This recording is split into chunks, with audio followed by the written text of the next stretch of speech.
Welcome back, travelers, and I've got a special episode for you today where we are talking about our 5 ebook. So this guy right over here. If you take a look at the 2 books that are in front of me, everything started with this book over here, Creatures from Fairy Tale and Myth, Storybook Edition. So this book had nothing but fairy tales and, I guess, system agnostic stat blocks for different types of creatures. Now what we ended up doing was we stripped away the fairy tales from this book, and we ended up putting in stat blocks for the 5th edition RPG. So if we take a look at, let's say, the Banshee, we flip over, we've got everything about Banshee's lores, vulnerabilities, and habitats, but then where the fairy tale would normally go, we have a 2-page spread for their stat blocks. So let me take a moment to go over this with you. The very first thing, you're going to have the types underneath the name, undead, fae, the languages they know, and then there are 5 different loadouts for every type of creature. So it doesn't matter who your players are, how well they know the creatures. They don't know which one of these 5 loadouts you're going to be using against them. And then, like any self-respecting fairy tale creature, down at the bottom you're going to have secrets and weaknesses. And secrets and weaknesses are these abilities that you would find in fairy tales where the knight comes into the town and the townsfolk have tried. They've lost all the men in the village trying to deal with this creature. And well, they didn't do the sleuth work that's required. And so that brings me to the next part of this, which is social actions. Each one of these creatures has social combat abilities. And this is something that we added in this book that I'm going to talk about a little bit later in this video. And after that, you have power dice actions to keep things random and fresh and new for every time the players deal with this creature. You're going to roll power dice depending on the tier level of the build that you're using. And this is going to be the Rolodex of powers that this creature has available to it for that combat round or for that encounter. And you can choose in terms of how much variability you want to play in this. So this brings us to social combat. And social combat can be found on page 10.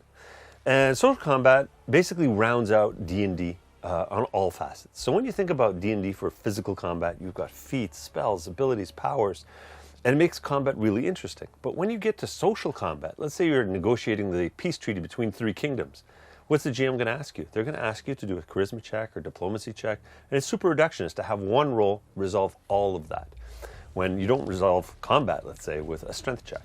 So here, in terms of social conflicts, we have several base actions that players can take.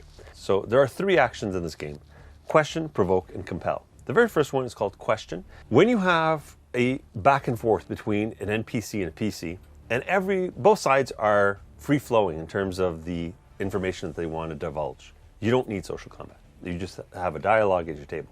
Now, the moment one side says, you know what, I'm going to lie about the answer to that question, or I'm going to evade and change the subject, well, all of a sudden, that player or that NPC could decide, you know what, I'm going to do a question attack. And a question attack will be based on the easiest DC. So it's the hardest one for the defender to fail. So the way it works is whoever's doing the question attack, they don't need to roll anything. It's the other person that needs to do a social saving throw versus a DC of 8 plus any relevant abilities that are being used as well. That'll raise the DC.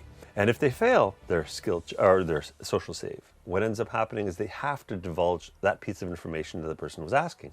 And when they do, they get a string. The attacker gets a string, because now they have a piece of information that the other person did not want them to have. And they can use this in blackmail, they can use it in coercion, they can use it in sweet talking, whatever they want to do.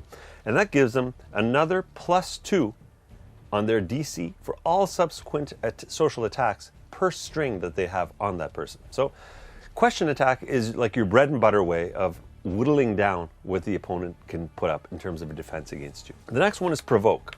So when we look at provoking someone to a emotional condition, when we look at D&D, there's a whole bunch of different conditions, and I think they're all after the treasures section here.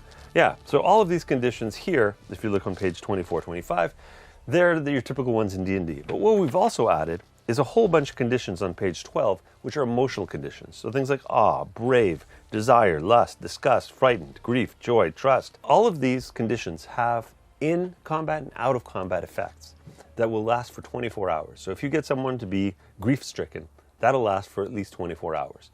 And then someone makes a save to see if they're going to get out of this condition.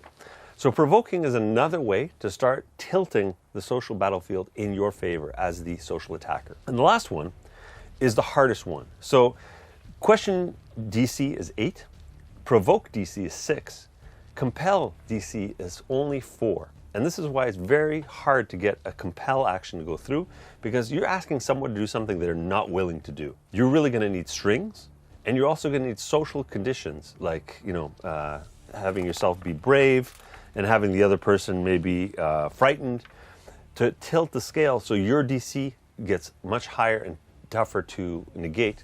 And the compel action will make someone do something that they wouldn't normally want to do for you. So it's not like a supernatural possession, but it is within the bounds of natural inconvenience for someone to say, you know what, I'll do that for you anyways. And if someone ends up succeeding any of their social saves, they cannot be attacked by that person by that attack for the next 24 hours. So it really needs to be handled in a very tactical manner. And the last thing that we added in our 5e book is something that was very deficient from the first printings of D&D, and even to this day, is the crafting system. The crafting system is almost non-existent in 5e, and you need to go to other supplements for it. But I highly recommend ours because we're coming from a Norse tradition. And in Norse tradition, some of the fairy tales, some of the sagas had some of the coolest crafting stories that pretty much permeate our high fantasy genre right now. And so the blacksmith archetype actually has one specialization for every single ability score, because we have schools of crafting. Like there are schools of magic, our system also has schools of magic, but our system also has schools of crafting. And this is where the different specializations could end up choosing which type of specialization they're looking for. And so you can have multiple players playing blacksmiths in the party at the same time, and whatever they create together is going to be greater than the sum of the parts. So this is pretty much a very quick overview of what our 5e book entails, should you choose to pick it up for your 5e adventures. Until next time, skål.